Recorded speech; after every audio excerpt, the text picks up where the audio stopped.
Estudio 71 regresando en su segunda temporada. Antes de empezar la entrevista, yo siempre pido para que ustedes den su like, suscríbanse en el canal y activen la campanita para recibir sus notificaciones. Esto es súper importante. Bueno, esta segunda temporada se trata de conversaciones con personas que tienen relación muy cercana con lo que es el show business.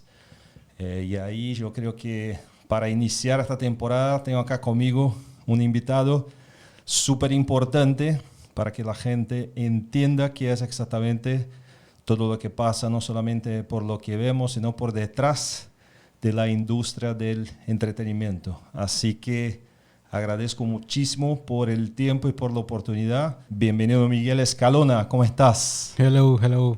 ¿Todo bien? Muy bien, muy bien. Gracias por la invitación. Finalmente pudimos coordinar para estar acá y lograrlo. Sí. Qué bueno.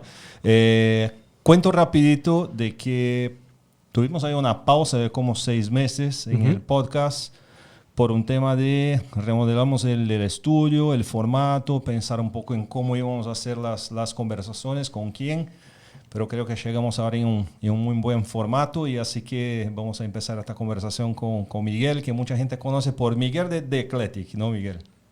Así es, Miguel de Eclectic. Sí, pero aprofundicemos un poco más en esta conversación. Miguel, lo que te pido es, cuéntame un poco tu historia, básicamente dónde naciste, escuela, universidad, cuándo llegaste a Panamá, cuenta un poco de tu familia, como que para dar una introducción de quién es Miguel, ¿no? Sí, sí, claro. Pues bueno, yo soy venezolano, nací en Caracas. Me dediqué, bueno, desde muy pequeño siempre fui muy fanático a la música, a los conciertos. Yo de pequeñito, mi mamá me preguntaba como qué quería disfrazarme, ¿sabes? En carnavales y esas cosas. Y yo pedía que si de rockero o algo con guitarras y baterías. Entonces ya por ahí, ya todo el mundo en mi familia sabía que iba a estar por la música, ¿no? Ok. Me gradué del liceo y automáticamente me puse a trabajar en algo relacionado a la música. Yo tenía muchas dudas, ¿no? De qué quería estudiar, pero siempre sabía que era algo relacionado a la música, hasta que un buen amigo me recomendó un instituto de audio para trabajar en estudio de grabación, para conciertos y ese tipo de cosas, y ahí fue donde me animé y estudié audio. Me gradué de técnico medio en audio y acústica. Y a partir de allí empecé a trabajar como freelancer. Trabajé como roadie de batería para varias bandas en Venezuela. Luego trabajé con una empresa que hacía muchas fiestas y corporativos, ¿no? Entonces por ahí fue donde como aprendí muchas cosas en la calle, ¿no? Aprender a cargar camiones, ¿sabes? A todo ese tipo de cosas. Sí. Y ya luego pues me dediqué a un trabajo un poco más formal en un teatro en Venezuela que se llama Teatro Teresa Carreño. Ahí estuve como asistente de audio y ahí fue donde como comencé a trabajar con artistas internacionales, ¿no? Me tocó... Mi primer show allí fue, por ejemplo, con Pavarotti, con la Orquesta Sinfónica de Venezuela. Okay. Fue mi primer show. Y ahí una pausa. ¿Conociste a Pavarotti? No lo conocí, pero tengo una anécdota muy cómica porque él hace su show, tiene 2 actos, ¿no? Y hace un intermedio como de 15 minutos. Entonces, cuando hace el intermedio, él camina al backstage y atrás le tenían preparado como una tolda, toda bien cerradita, y el man se mete allí a tomar agua, a descansar, pero él come entre acto y acto. Y tenía una langosta gigantesca. Y terminó su primer acto, se sentó ahí, se puso su pañoleta aquí blanca y se comió esa langosta gigantesca. Terminó, se limpió la boca y salió a volver a cantar de nuevo. O sea, cada concierto una langosta. Ah, sí. O sea, y me quedé impresionado, ¿no? Cosas que yo no sabía que eso sucedía. Y bueno, tuve la oportunidad en el Teresa Carreño trabajar con bandas como Fish. Me tocó trabajar con Alan Parsons Live Project. Hice un show de Asia también.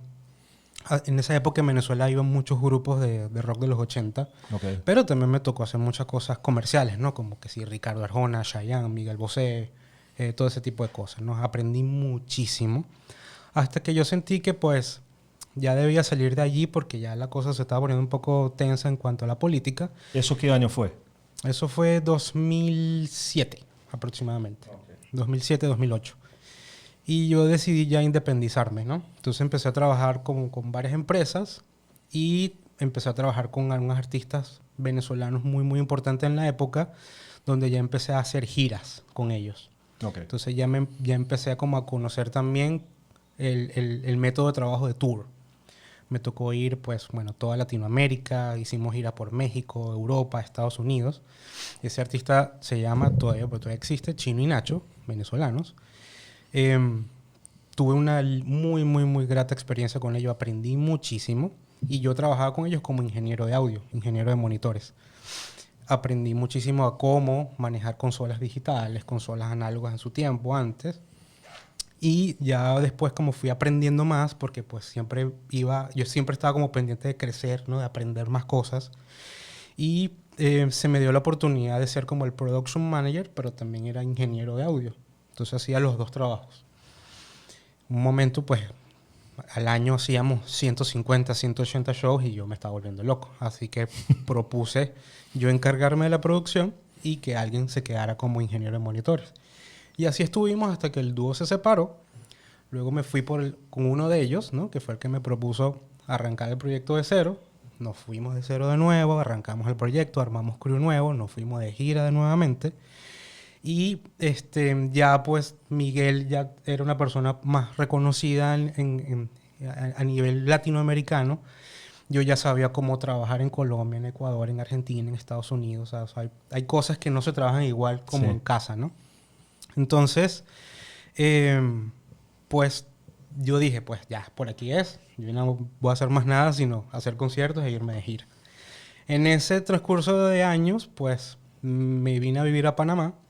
En ese momento, mi novia en Venezuela, su mamá es panameña, su papá venezolano. Entonces, pues, por cuestiones de su familia y todo eso, en Venezuela la situación estaba un poco delicada, pues decidimos venirnos a Panamá. ¿Y qué año fue que tú llegaste en Panamá? 2015. Okay. Exactamente 2015. O sea, ya tengo ya acá pues 11 años ya en Panamá. Y desde que me vine para acá, pues se me hizo mucho más fácil pues el viajar, el poder pues tratar de crecer, ¿no? Como profesional, poder armar una compañía, poder hacer las cosas que yo siempre he querido hacer. Entonces fue como, bueno, empecemos de nuevo. 2015 pues estructuré toda mi visión laboral. Y bueno, desde ese entonces pues no he parado de viajar, no he parado de hacer shows, he trabajado ya con varios artistas y además de artistas pues trabajo con varios promotores en Latinoamérica, produciéndole sus shows, produciendo festivales en Bogotá, en Costa Rica, en Honduras, en Europa. Entonces pues eso ha sido como mi enfoque principal, pues trabajar en producción. Comencé con audio, luego avancé un poquito más como productor. Productor técnico, production manager, y ya aquí en Panamá pues vimos una oportunidad hace 2 años de poder nosotros hacer nuestros propios shows, ¿no? Que es lo que nosotros conocemos como The Eclectic. Correcto. Que vamos a entrar en este tema un poquito más adelante. Sí, Antes de The Eclectic, ahí quería hacer algunas preguntas para ti que creo que son de curiosidad de todos, ¿no? Uh-huh. Una es, ¿cuál es tu conexión con la música? Por ejemplo, tú mencionaste, ¿no? Estuve manejando Pavarotti, conciertos de Asia. Yo soy súper fan de Carl Palmer. Yo tuve la oportunidad de ver Asia en São Paulo, en un lugar chiquito, y fue fenomenal, ¿no? Uh-huh. ¿Cómo empezó tu conexión con la música? No por el lado tan técnico, ¿no? Uh-huh. de lo que tú comentaste, de todo lo que aprendiste, de la parte técnica de manejar audio y todo lo demás, Uh-huh. sino música pura, es decir, qué estilo te gusta, discos, CDs, DVDs, Blu-rays, o sea, ¿cómo es un poco esa tu conexión ahí con la música? Bueno, yo siempre he querido ser baterista, ¿no? Siempre fui un baterista frustrado. Nunca lo estudié, pero siempre tuve como la noción de tocarla. De hecho, tuve una banda de covers en Venezuela que no duró nada, no duró ni un año, pero hicimos varios shows y pues me la pasaba muy bien. Pero como era la música y además lo técnico, no tenía tiempo para poder hacer las dos cosas. Entonces me incliné más hacia lo técnico. Okay. Pero mi relación con la música desde niño, pues principalmente fue lo de la batería. Y segundo, pues hubo un disco que a mí me marcó y ahí pues reafirmé que pues también la música era algo como fundamental en mi vida, que era el disco Dangerous de Michael Jackson. Okay. Pues ese disco, pues a mí es un antes y un después, ¿no? Interesante. Sí, y pues después fue mutando, ¿no? Porque ya en los años 90, 2000, ya con la era del new metal, pues descubrí bandas como Korn, como Limp Bizkit, y yo dije, no, pero ya va, esto es mejor, esto me gusta más. y bueno, ya ahí sí definitivamente, pues ya, esos eran mis ídolos, ¿no? O sea, el new metal en los años 98, 99, 2000, eso hoy en día, o sea, todavía define mi gusto musical hacia ese género. Obviamente he aprendido a escuchar más cosas, ¿no? Okay. O sea, no todo enfrascado ahí nada más, pero sí, o sea, el new metal de esa época, pues a mí me voló la cabeza, 100%. Y nosotros ahí como fanáticos de la música, tenemos nuestra cosita, ¿no? De lo que te pregunté, de los vinilos, los CD y todo lo demás. ¿Tú siempre fuiste alguien que te interesó en comprar, coleccionar memorabilias? ¿Cómo es tu historia con eso, no? Sí. Bueno, fanático de comprar discos, ¿no? De esa época, CDs. Después cuando descubrí los DVDs o los Blu-ray, mejor todavía porque me gusta más el en vivo que el estudio. Entonces todo lo que me compraba eran conciertos en DVD. O sea, había unas tiendas en Venezuela que se llamaban Boards o Esperanto y yo iba y a la semana ordenaba 1 o 2 fijo. O sea, el dinero que podía recaudar en la semana, que mi papá me daba todo eso, pum, iba y me compraba. Pobre mi papá. Sí, todavía conservo todo eso, lo tengo bien guardadito, pues en mi casa todavía no tengo espacio. El espacio que tenía se lo cedía a mis hijas, pero espero algún día poderlo tener así bien organizadito, así como tú lo tienes, todo bien cuidadito. Bueno, hablando de hijas, ¿no? Tu familia, tú tienes 2 hijas, una que nació hace poco, ¿no? Sí. Cuenta un poco cómo es la relación también de papá profesional de la música, que tiene gusto musical, que un día pensó en ser baterista. ¿Cómo tú ves eso en tu familia, ¿no? Pues mira, ha sido muy lindo, ¿no? Porque cuando tuve las noticias de que iba a ser papá, mi primera hija me la dieron en plena pandemia, ¿no? Y fue como un poco frustrante porque yo decía, Dios, vamos a tener una hija en plena pandemia, qué acto de irresponsabilidad. ¡Qué bravura! Sí, yo decía, no puede ser, o sea, no sabe cómo me sentí como muy frustrado porque no había trabajo, ¿no? Entonces, en pandemia todo estaba cerrado y a lo que yo me dedico no había, o sea, no se podían hacer conciertos, no se podía hacer nada. Entonces, yo me preocupé mucho hasta que, pues, dije, mira, esto es una bendición, va a haber una niña muy sana, muy hermosa y todo lo que venga va a ser positivo. Y así fue.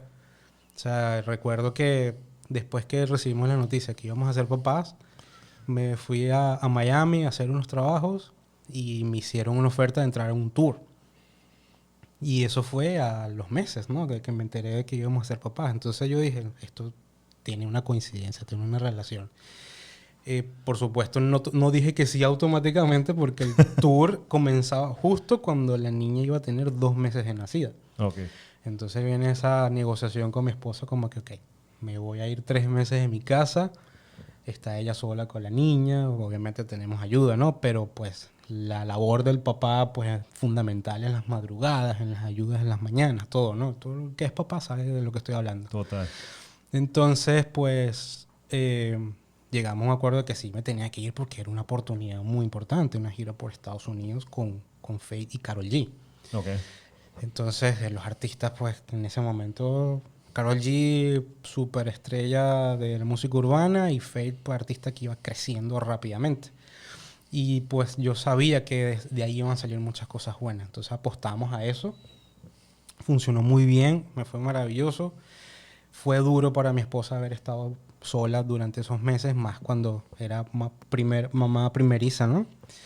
Pero bueno, en el camino hemos aprendiendo sobre ese tipo de cosas y bueno, lo importante es que esa oportunidad que aprovechamos pues tuvo muchas repercusiones buenas para nosotros como profesionales y como familia también, ¿no? No, y creo que lo que tú comentaste de el involucramiento de la familia en algo que es importante a nivel Ujú. no solamente profesional tuyo, sino entender qué es exactamente lo que tú en este caso haces, lo que nosotros hacemos para garantizar con que la familia esté en Sí, su paz, en su seguridad, ¿no? Es sí. importante. Yo me llevo a mi familia de gira.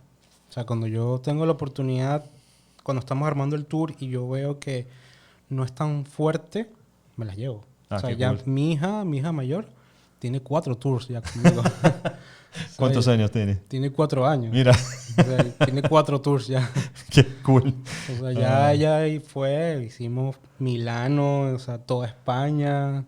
O sea, ya se ha conocido gran parte de Europa. qué bueno. Ujú. Ahí voy a hacer una pregunta sobre un artista que tú comentaste, pero antes de esto, tú sabes que yo soy súper fan de Paul McCartney por la época de los Wings. Ajá. Y yo tuve la oportunidad de conocer, bueno, conocer más o menos, ¿no? Stella McCartney, ella diseñadora en colaboración con Adidas. Entonces, cuando yo trabajaba Ok. en Adidas, una vez ella fue a hacer como un speech ahí en Alemania y yo tuve la oportunidad de estar muy cerca de ella. Hice una pregunta que fue de una foto que tengo en una revista, que es ella como que dormida, pusieron dos sillas así, armaron como una camita, ¿no? Y ella está como que dormida atrás de la batería y Wings está haciendo su soundcheck, ¿no? Ok, ok. Y mi pregunta fue, ¿te recuerdas de eso? Y ¿cuáles son tus recuerdos? Y me dijo, en este especial yo tengo recuerdos porque fue el baterista de Wings que armó las dos sillas. Y yo estaba súper cansada y ahí me acosé porque yo obviamente acompañaba a mi papá en los tours y Claro, todo, ¿no? claro.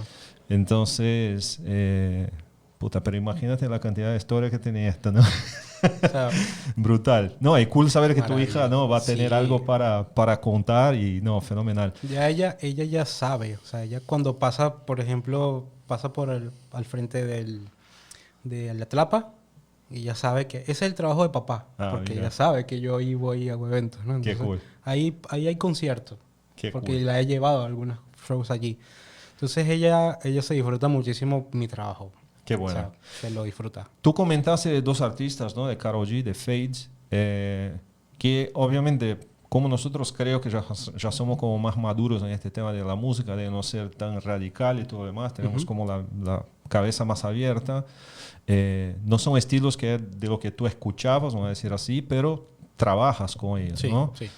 ¿Cómo es, por ejemplo, un artista como Fade, que yo siempre que puedo acompañar y veo que tú estás en eventos enormes con un artista como ese, ¿no? Ujú. ¿Cómo es trabajar con un artista de un estilo de música diferente, pero que abarca un público tan grande y tiene una estructura tan enorme por detrás también, Sí. ¿no? Mira, es muy distinto. ¿Ok? Aquí trabajar con un artista como él, porque es realmente una superestrella, hay que tomar muchas cosas en cuenta para la producción de sus shows, ¿no? O sea, desde lo más obvio, que es por donde pasa el carro, donde él va del hotel al venue, hasta pues camerino y bueno, todo lo que se desenvuelve en el escenario. Yo viví toda esa etapa desde que él era muy chico Ok. hasta a lo más grande que es hoy en día. Y te voy a decir algo, aunque no es la música que yo escucho a diario, pero mi respeto con él es una cosa impresionante, porque supo manejar todo ese crecimiento tan rápido y en tan poco tiempo. O sea, un artista que en enero hacía una discoteca de 30 personas y en diciembre ya estaba haciendo un estadio de 30.000 personas. Wow. En un año. Y creo que no todo el mundo está preparado para eso, ¿no? O sea, por ejemplo, los Ramones, ahorita que veo la ficha, los Ramones en Londres hacían pubs de 100 personas. Total. Pero en Buenos Aires llenaban un estadio. O sea, era otra historia completa. Y ellos no entendían por qué, ¿no? Entonces, este artista en muchos lugares era muy chico, pero de repente de la noche a la mañana, pues ya llenaba estadios. En México, el Auditorio Nacional. En Medellín, el Atanasio, el estadio de fútbol. O sea, es muy impresionante. Entonces, para mí hubo muchos retos en el camino, ¿no? Porque yo tampoco estaba tan preparado en hacer algo de algo tan chico, algo tan grande.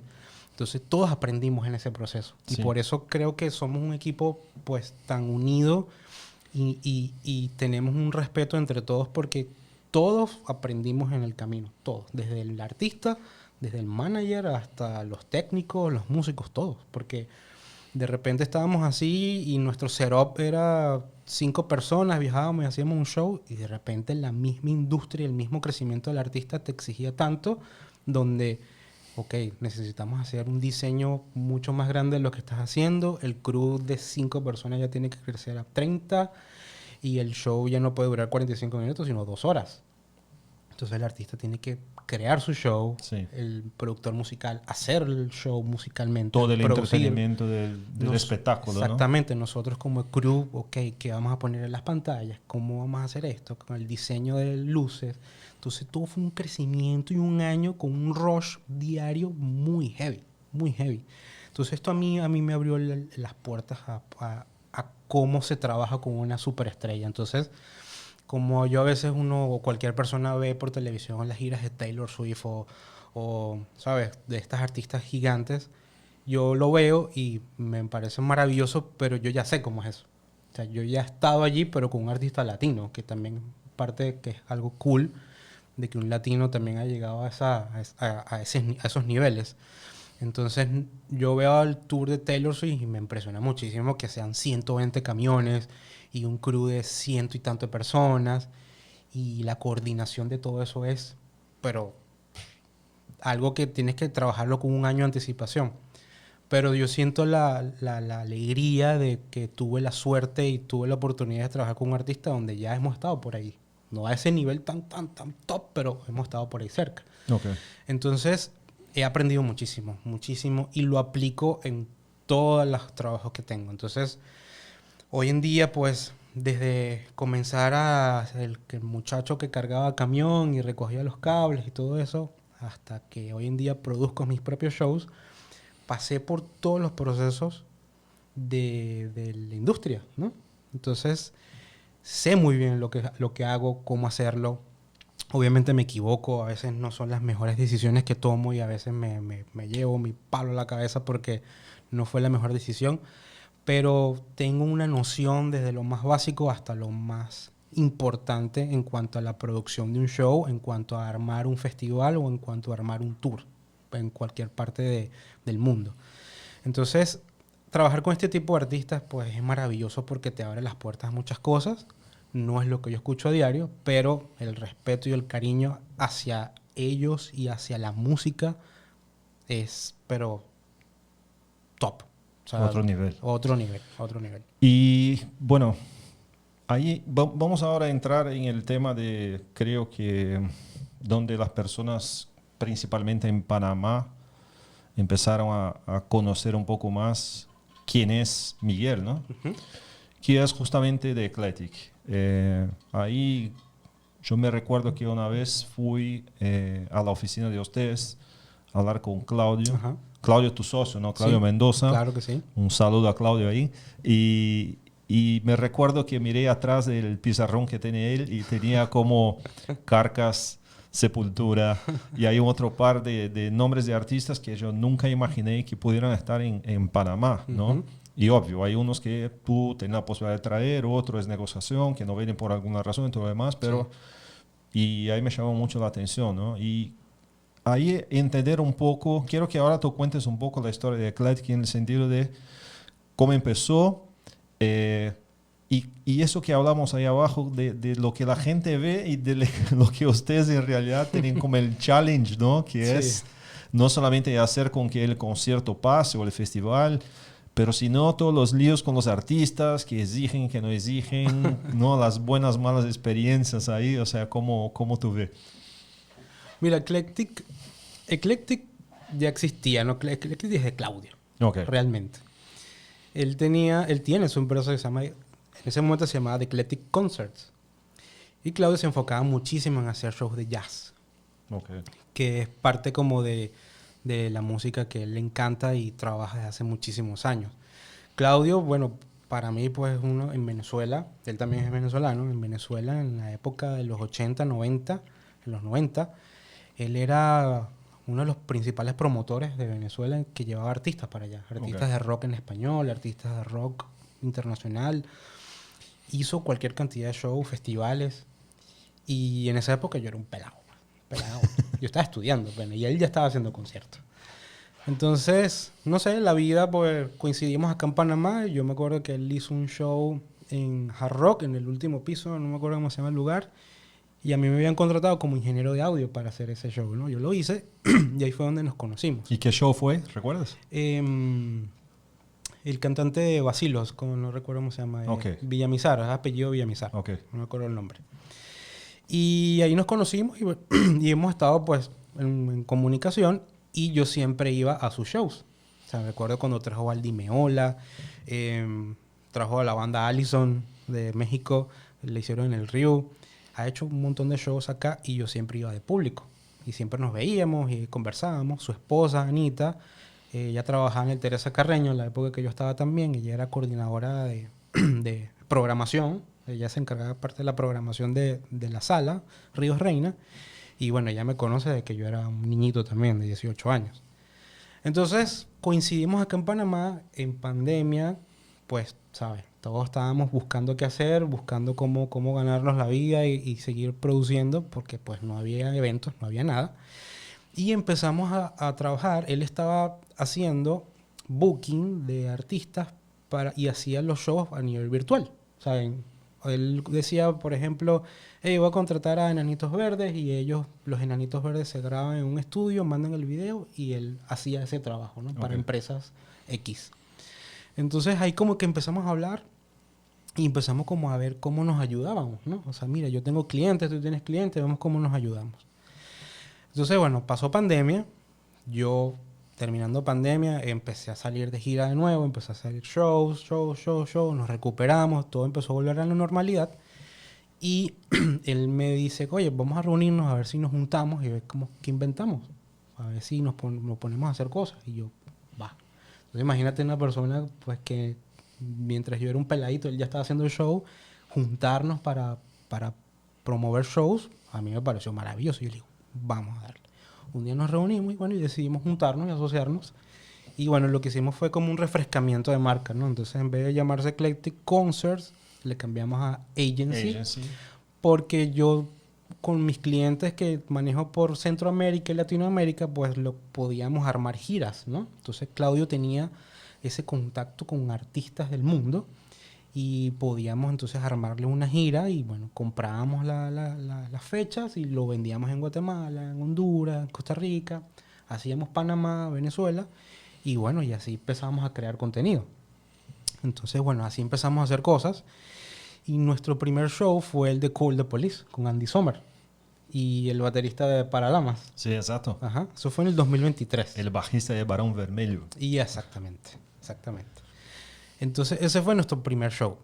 2023 fue ese. Y nos fue muy bien, muy bien. Entonces ahí como que, ok, vamos a ponernos serios con esto y vamos a ver qué podemos lograr. Ciudad del Saber, ¿no? Eso fue en Ateneo, Ciudad del Saber, sí. Correcto. Y bueno, a partir de allí empezamos como a estudiar y ver qué opciones de show podemos hacer en Panamá, pero también pensando más que todo en la región de Centroamérica. No solo era Panamá. Principalmente eso no era como el principal objetivo.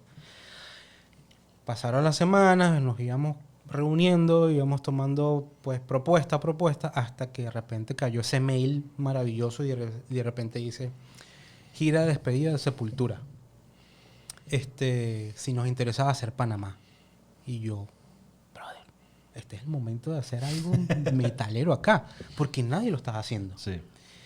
Y yo que ya tenía bastante rato viviendo en Panamá, pero bueno, no tanto como él o como muchos, entonces yo empecé a investigar. Oye, ¿qué bandas de metal han venido a Panamá? Bueno, empezaron a contar varias, ¿no? No, ¿de dónde lo hicieron? No, en Hangar, no sé qué, bueno, hace años vino Ozzy Osbourne, Evanescence, Limp Bizkit. Digo, wow, o sea, sí ha venido bandas importantes. Sí. Pero no fueron como no marcaron como un momento tan fuerte, ¿no? A menos Ozzy Osbourne sí, porque pues, Ozzy, ¿no? Pero, bueno, Metallica también. Fueron shows muy, muy importantes, pero creo que en ese momento no era el metal lo que estaba como fuerte, ¿no? Como hoy en día la fuerza que ha agarrado el género últimamente porque la gente extraña ese tipo de música. No, y otro tema fue que cuando las bandas estas estuvieron en Panamá, no fue ningún momento marcante para las bandas. Era como un tour regular de Metallica, exacto. Era un tour regular de Ozzy. Incluso Ozzy, a ver, nos dio como un poco de vergüenza ajena porque tenía poquísima gente. O sea, comparado con Metallica y Guns N' Roses, que fue ahí en Figali, yo esperaba ver mucho más, pero había poca gente, ¿no? Sí. Pero sí, eran conciertos que obviamente nos llamaban la atención para quien gustaba del género, pero no era un momento como tú comentaste en el caso de Sepultura, que sabíamos que era el tour, el Farewell Tour, ¿no? De Sepultura. Exactamente. Entonces, bueno, yo pues me tardé un poco en responderles el mail porque quería estar 100% seguro si realmente valía la pena hacerlo, ¿no? Hacer la inversión. Entonces entendí que había un público, pues, aproximadamente de máximo a 1.500 personas, ¿no? Y yo digo, bueno, creo que para que esto funcione tenemos que vender al menos 1.500 tickets. Y yo hago mi oferta. Mando el mail. A los 3 días, su oferta ha sido aceptada. Entonces, ahí yo me quedo y que, ok, no hay vuelta atrás. No hay vuelta atrás. Hay que hacerlo. No hay vuelta atrás. Entonces Claudio como que, brother, vamos a hacerlo. Yo sí estaba más temeroso, pero Claudio conoce muy bien la escena y me dice, vamos a hacerlo. Y yo, bueno, listo, vamos. Firmamos, pagamos anticipo y listo. Anunciamos Sepultura y ¿qué sucede? Nadie lo creía. ¿Qué? ¿Quiénes son esos manes eclectic? Esto es un fake news. ¿Esto qué pasa? ¿Qué está pasando aquí? Entonces al principio sí nos costó mucho pues que la gente creyera que esto era algo serio y que no éramos cualquier persona o cualquier promotor que anteriormente lamentablemente sucedió, que vendían los tickets, después se desaparecían, no regresaban los tickets. Entonces pues nosotros pues nuestro arranque fue bastante complicado, pero pues nada, fue como no ceder, no caer en esos comentarios que quizás la gente no nos creía y simplemente pues hicimos nuestro trabajo honesto y transparente en hacer las cosas bien. Y bueno, hasta que llegó el día de Sepultura, que fue el inicio del tour, pues. O sea, además de todo eso el tour comenzó en Panamá, ¿no? Fue maravilloso.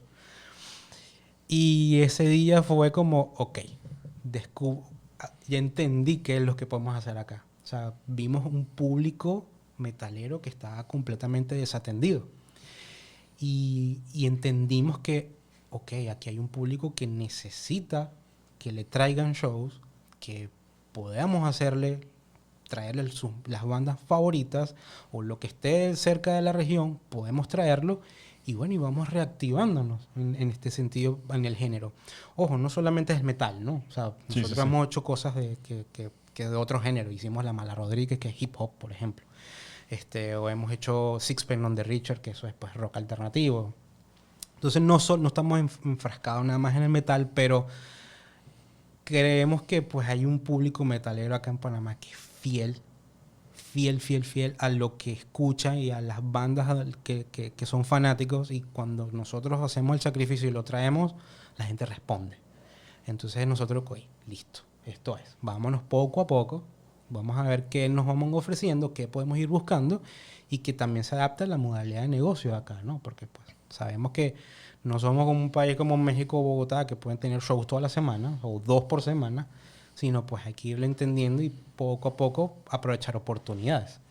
Entonces las puertas de Panamá al mundo se abrieron, donde ya todas las agencias de Estados Unidos, las de Brasil, y que, hey, hay una gente en Panamá que está haciendo show, vamos a dar. Entonces, claro, empezaron a llegarnos correos ofreciéndonos de todo.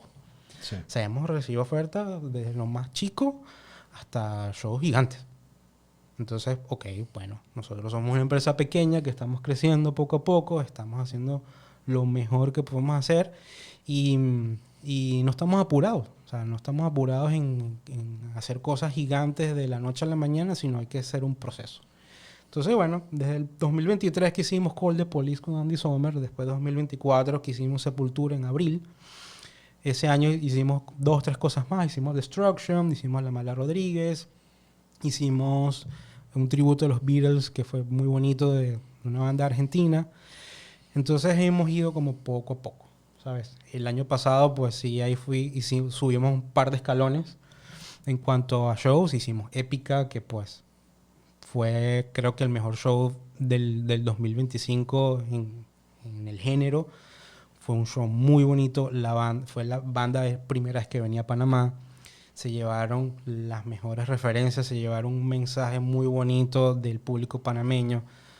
Fue espectacular. Entonces, esos shows donde la gente ve la respuesta del público, ve la organización, que fueron muy bien tratados, donde se le cumplió con todo lo que pedían, que el hotel está en las condiciones en las que ellos querían. Entonces, ese tipo de cosas, los agentes o los managers lo ven y se hablan entre ellos y se van dando comentarios entre ellos que, hey, si te ofrecen algo en Panamá, ahí hay una gente que lo puede hacer.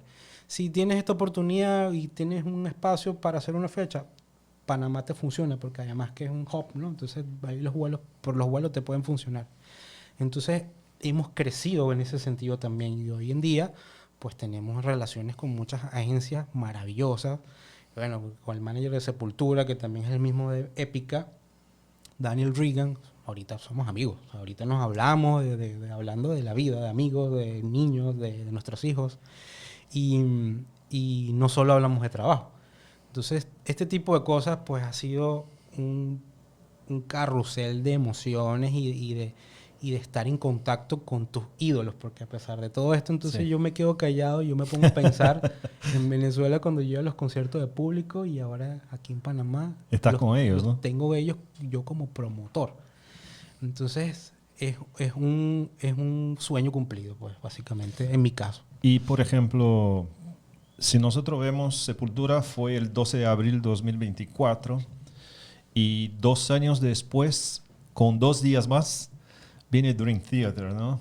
A Panamá. Y creo que eso fue el anuncio más, no voy a decir esperado porque creo que la gente no esperaba, sino que el más conmemorado, ¿no? El más aplaudido ahí porque es una banda dentro de lo que es el prog metal, vamos a decir así, que tiene músicos excepcionales. Entonces, además de la banda, la gente tiene mucha admiración por los músicos, ¿no? Sí. Y ver gente así es como un sueño, ¿no?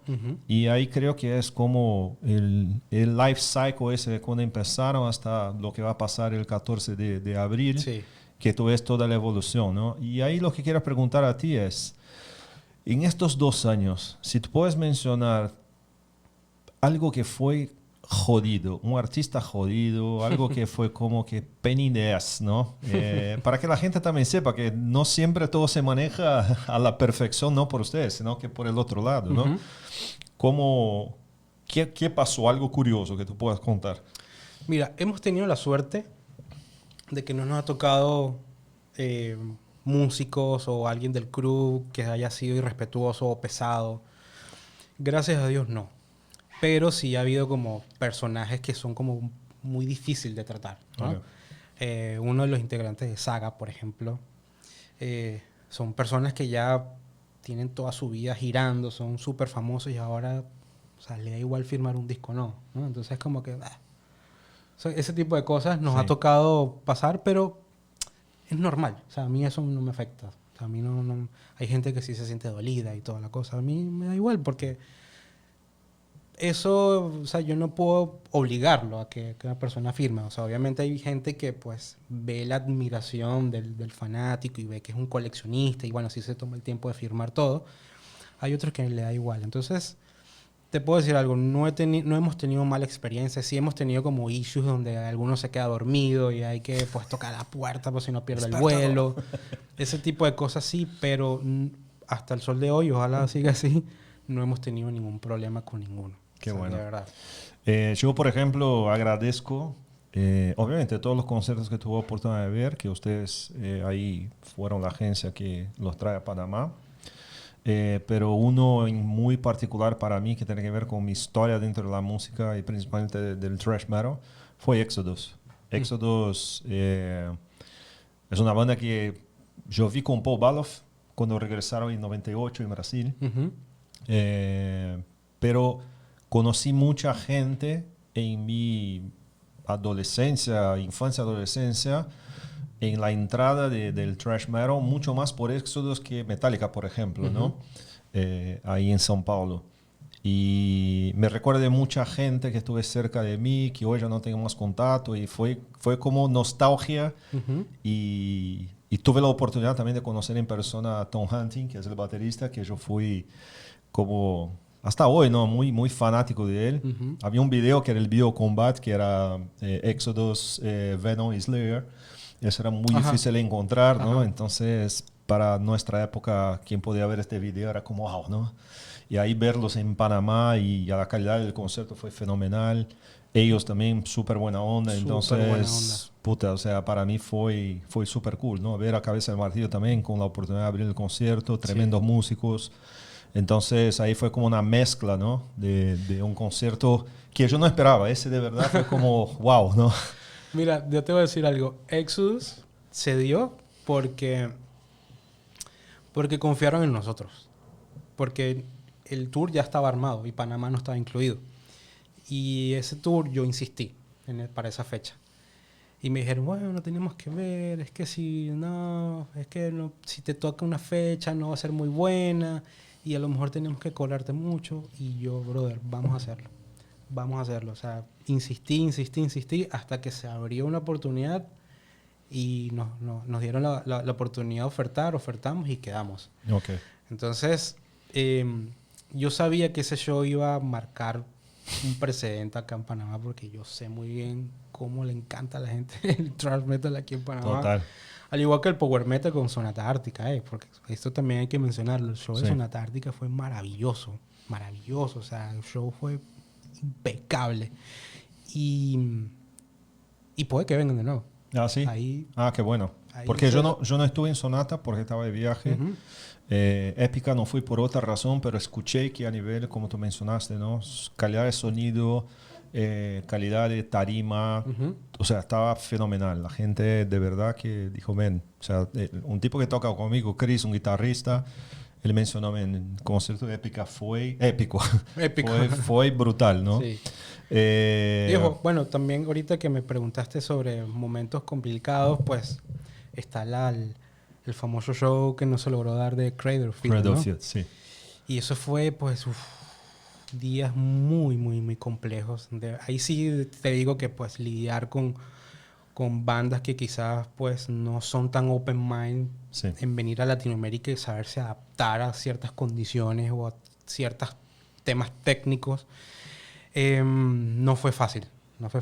Y bueno, lamentablemente, pues, decisión de ellos, se tuvo que cancelar el show. Nos dieron una oportunidad de poder salvar el show y fue cuando hicimos el anuncio de que, bueno, no va a ser hoy, sino mañana. Nos encargamos de hacer todos los cambios de vuelos, de extender hotel, toda la cuestión.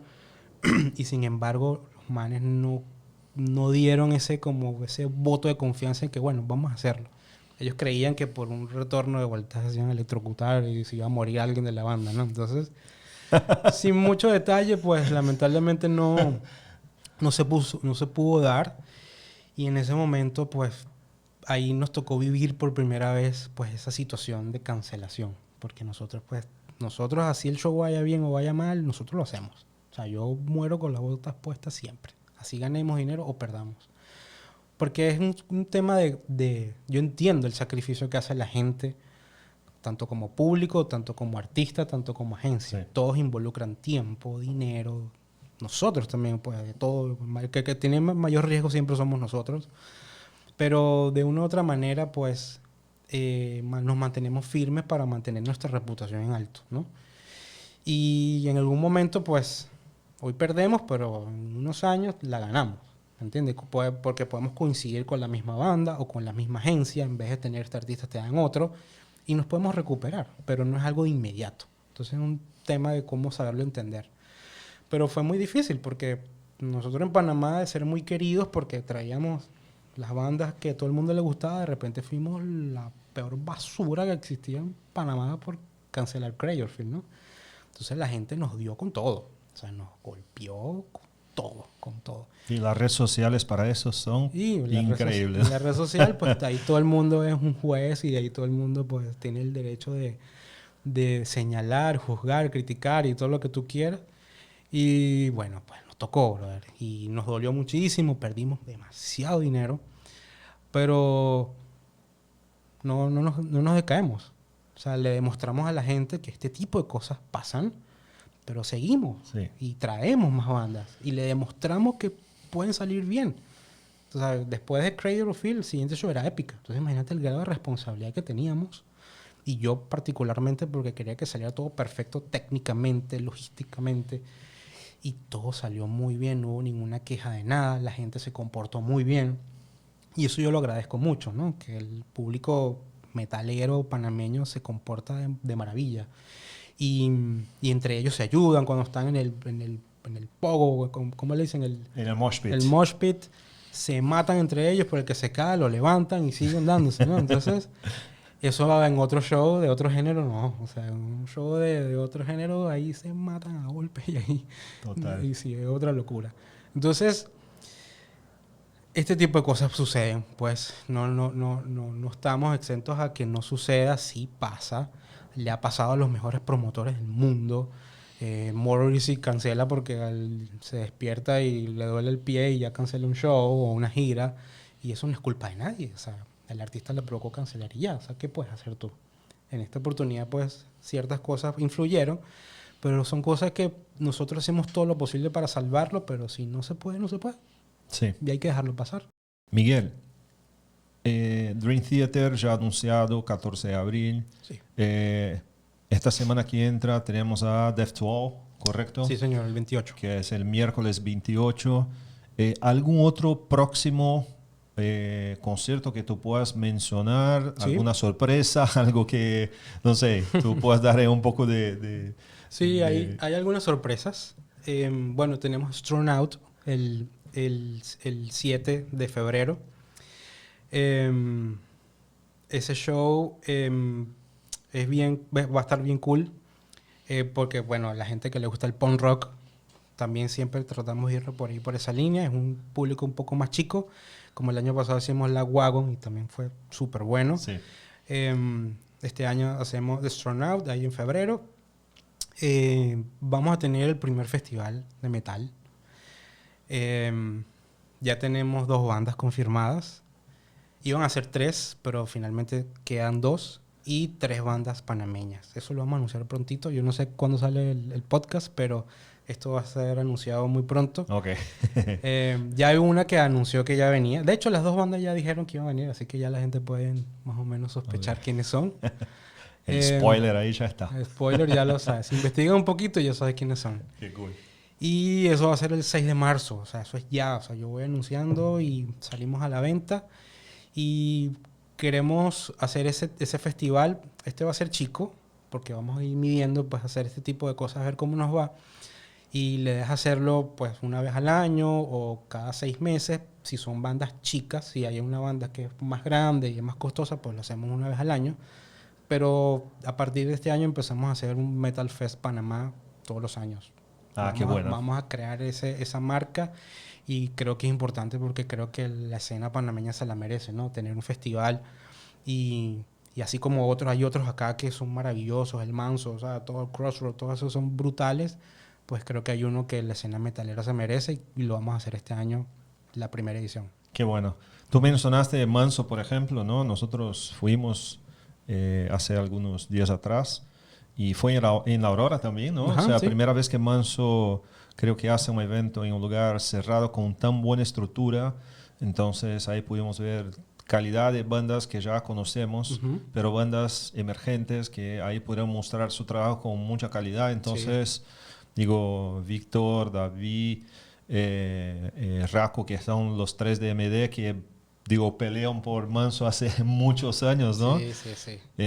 Suman, digo, es algo, yo conversaba eso contigo, ¿no? No creo que hay en el medio del entretenimiento un tema de mala competencia, sino es una suma de que pueden traer y no aportar más de un lado, que sea, no sé, las bandas nacionales, las internacionales y todo lo demás. Y eso es algo que es importante en nosotros, o sea, todos nos apoyamos. O sea, tú no vas a escuchar de que Eclectic no apoya a alguien porque X, no, todos nos apoyamos. O sea, si algo que esté en nuestras manos lo podamos hacer, lo hacemos. Bueno, ahora, ayudar en lo que sea. por ejemplo, lo que pasó ahora con Panadidos, ¿no? De Ajá. la entrevista con Ginny Hoglan, que es Exactamente. para nosotros, que somos los fanáticos del thrash metal, Ujú. es un ícono de la batería y tremenda entrevista, ¿no? Y puta, suma mucho, ¿no? Eso, tanto 100%. para quien gusta del género de la música, cuanto para ustedes, ¿no? O sea, Sí. la agencia o el canal de podcast y todo lo demás, es muy, muy bueno. Y fue muy, muy bonito porque ellos me escribieron que, oye, ¿tú crees que se pueda? A mí no me cuesta nada mandar un mail, Sí. o sea, no me tardo ni 2 minutos en mandar un mail haciendo la solicitud. Respondieron, go, coordinamos la hora, el día y se dio. Yo no pierdo nada. en hacer No, y eso. Ginny Hoglan, un Y gentleman, además ¿no? que con ese Increíble, ¿no? personaje. Entonces, Sí. esas cosas, tan tontas que sean, eso nos une como escena, como medio de entretenimiento, con el music business de Panamá. Y eso nos va a ayudar a que nuestro país, nuestra escena metalera, tenga las puertas abiertas en todos lados. Súper. Y la gente nos va a ver y va a querer venir. Eso es algo que, pues, poco a poco lo vamos logrando y lo hemos ido logrando. Porque o sea, hay bandas como Strong Out aceptaron venir para acá porque nunca han tocado. Ellos han tocado en toda Latinoamérica, pero nunca habían venido a Panamá. Vamos. Está cool. Ya, cool, listo, Y cerrado. seguramente, no sé, pero puede ser que ya escucharon o los promotores algo, cosas que ya pasaron aquí. No sé, Sí, Lagwagon, por ejemplo, ¿no? Que fue algo súper cool. Ujú. Y eso obviamente da mucha credibilidad para el país y para la agencia de ustedes. Sí. Bueno, Miguel, nosotros ya estamos llegando al final. Quería de verdad agradecer un montón a ti por la oportunidad de venir. No son todas las personas, digo que tú sabes, nos vemos un poco lejos de la ciudad, pero te agradezco por el tiempo. Quiero decir que las puertas aquí súper abiertas. Quiero hacer como un parte 2 de Eclectic con Claudio Mendoza. Sí, por favor. Ok. Ahí hay mejores cuentos. Y porque para ahí hacer el cuento completo, ¿no? Sí. Y nada, agradecer a ti de verdad por esta entrevista. A mí es como el inicio también de una segunda etapa de un proyecto que me encanta hacer. Y nada, así que dejo contigo ahora para palabras finales. No, por favor. Más bien agradecido por la invitación. Siempre van a tener el apoyo de Miguel y de Eclectic para todo lo que quieran hacer y lo que quieran inventar. Nosotros siempre tenemos las puertas abiertas para apoyar los emprendimientos y estos proyectos. Así que, bueno, gracias por tomarnos en cuenta. Y nada, a la gente lo que le digo es como que sigan apoyando la escena. O sea, fíjense que somos un grupo muy, muy pequeño que estamos apostando todo en hacer que Panamá pues vengan las mejores bandas y miren lo que hemos logrado en poco tiempo. O sea, Dream Theater, brother. Dream Theater va a venir a Panamá y no se imaginan cómo fue ese proceso de negociación y se logró. Entonces, miren lo que estamos haciendo con todo el cariño del mundo, así que apoyen, compren su ticket. O sea, no vayan a pedirnos tickets gratis porque, puta, para eso, perdón la palabra, pero nos estamos esforzando mucho para que ustedes tengan sus bandas, así que bueno, vayan, compren sus tickets, de verdad. Con el mayor cariño se la van a pasar de maravilla, se van a llevar la mejor experiencia y atentos porque siempre viene más sorpresa. Este año vienen 2 shows más grandes también. Qué bueno. Si Dios quiere. Así que nada, bueno. todo lo positivo siempre para la gente. Qué bueno. Bueno, para recordar entonces el 28 ahora disculpe, enero, 28 de enero de 2016, tenemos Death to All, que va a ser en Rock and Folk. Sí. Ok, en Rock and Folk. Así que, por favor, no pierdan porque ahí hay, igual que Dream Theater, pero en otro estilo, músicos que, o sea, once in a lifetime. Ok, sí, hay que verlos. Obviamente ya anunciado el 14 de abril, Dream Theater, que es en el Hotel Panamá, ¿correcto? Eso es en el Vasco Núñez, correcto. En Hotel Panamá. Así que, bueno, vamos ahí a encontrarnos todos. Yo quería pedir otra vez para que puedan dar su like, suscribirse en el canal y obviamente activar la campanita para recibir las notificaciones. Eso hace con que el canal pueda fortalecer y cada vez más llevar cosas interesantes para la gente que le gusta la música, la arte en general, ¿no? Acá vamos a hablar con músicos, fotógrafos, tatuadores, la gente de la cerveza, café, todo lo que sea, ¿no? Que todo, para mí todo es arte. Así que nada. Y quería hacer un agradecimiento especial que a partir de esta temporada, como ven, ya no estoy más manejando las cámaras acá, ¿no? Así que tengo acá, por detrás de las cámaras, mi hija, Ana Beatriz. ¡Bravo! ¡Bravo! Ana Beatriz va a estar backstage de la filmación, vamos a decir así. Y además de eso, va a tener un espacio en el podcast, un espacio dedicado a contar historias, sea de, no sé, conciertos, discos, todo lo que sea. Ella tuvo la oportunidad de vivir 3 años en España. Así que ahí, solamente el año pasado, llegó a ver 22 conciertos. Muchas cosas que yo no vi, que me gustaría ver. Wow. Vio Iggy Pop, Turnstile, o sea, demasiadas cosas que a mí me encantaría ver, no tuve oportunidad de ver. Y tiene muchas cosas para contar interesante de sus encuentros con los artistas, como fotógrafa también. Va a ser parte del Estudio 71 podcast. Y bueno, una vez más, Miguel, de verdad, muchísimas gracias por tu tiempo. Gracias a ti. Última cosa, nosotros estamos ahí abajo y vi tu tatuaje. Y tú me comentaste, ese es de Maiden, ¿no? De Parsley. Tiene una historia, cuéntame, porfa, quiero saber. Sí, bueno, una historia un poco triste, pero cuando Maiden fue a Venezuela, yo había tenido un accidente, yo estaba con collarín. Muy bien. Y no, voy a mi concierto con mi collarín porque no me lo iba a perder. Y justo cuando estoy entrando al show, mi mamá me llama y me dice, vente para la casa porque tu papá se murió. Puta madre. Entonces, justo entrando al concierto, o sea, me di la vuelta, había un man ahí esperando así como que si alguien le regalaron entrar, le regalé el ticket y me regresé a mi casa. Y pues nada, mi papá murió esa noche y pues tuve como esa espina, ¿sabes? Como dicen. Y lo quise reflejar en un tatuaje, entonces a mi papá le decían Polo, entonces este era el tour de ese año, que no me acuerdo qué año fue. ¿2009? 2009, exacto, sí, 2008, 2009. Y pues me hice este tatuaje y acá le puse el Polo con la tipografía de la letra de Maiden. Años después, estaba de gira por Estados Unidos, fui a Washington un lunes, day off, y estaba caminando así por el frente del Capital One Arena y de repente veo así, Iron Maiden Tonight. No me lo puedo creer. Ahí mismo llegué, era mi día libre, un lunes. Fui, compré el ticket, entré y logré ver a Iron Maiden como 12 años después. Qué buena. Homenaje a tu papá. Homenaje a mi papá y creo que tengo como un poquito de sentimiento con Iron Maiden por ese tema. Qué bueno. Entonces lo reflejé en un tatuaje y después de 12 años lo logré ver. Ya, saldo. Yo no sabía la historia, pero ahí abajo yo vi el tatuaje, ¿no? Y me dijo, eso tiene una historia. Y yo comenté, hablemos en el podcast, sí, ¿no? sí, sí. Así que... No, pero ahorita me parece ya una anécdota bonita, ¿me entiendes? Sí. O sea, que al momento fue un poco delicado, pero ahorita como ya saldé mi deuda, entonces ya está curado. Súper curado. Tú sabes que en 2009 yo tuve oportunidad de ver Maiden en este tour en el día de mi cumpleaños en Colombia, 7 de marzo. Así que fue para mí algo muy, muy marcante también. Debería hacerte un tatuaje igual. Sí, puede ser. Pero nada, así que Miguel, gracias otra vez. Gracias a todas las personas que dedican un poquito de su tiempo para ver el podcast y poder escuchar historias que me encantan, de estar aquí con las personas que tengo como mis ídolos también, todos.